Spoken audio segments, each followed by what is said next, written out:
මොන දේ කිව්වත් ආරණ්‍යගේ අයියා ලයනල් සමග කේන්තියෙන් ඉන්නේ. එනිසා ඉතින් ආරණ්‍යගේ අයියට ලයනල්ව මුණ ගැහුණට පස්සේ ඒ කේන්තිය දෙගුණ තෙගුණ වෙනවා.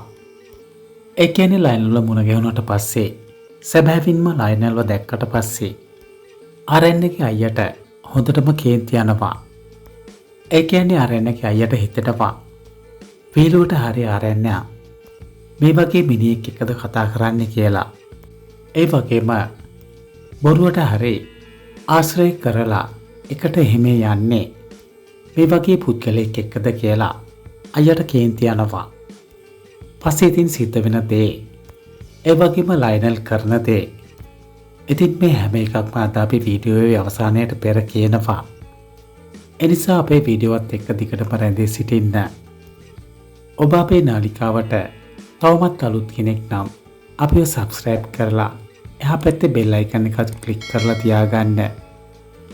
එවිට අපි වීඩියෝවත් දාපු සැනින්ම ඔබට පහසුවෙන්ම නැරඹීමට හැකියාව ලැබේවි. අපගේ වීඩියෝව ගැනත් කතාව ඉදිරිය ගැනත් ඔබේ අදහස වීඩියෝ පහලින් කමෙන්ට් කරන්න.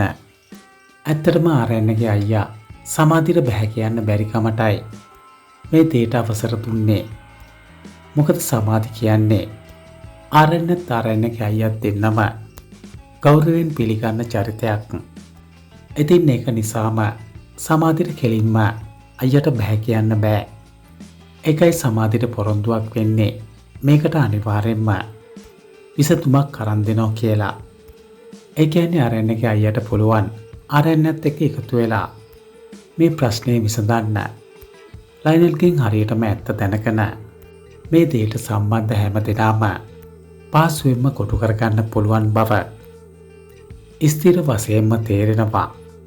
ඒ නිසා ඉතින් මෙතනින් එහාට ආරණ්‍යගේ අයියාගේ ප්ලෑන් එකට තමයි වැඩ කරන්නේ. ඒ කියන්නේ ඉදිරියට ලයනල්ව මුණ ගැහෙන්න ආරණ්‍ය යන්නේ ආරණ්‍යගේ අයියත් එක්ක. හැබැයි ඉතින් ලයනල්ට පේන්නේ නැතුව යන්නයි මේ දේවල් කරන්නේ.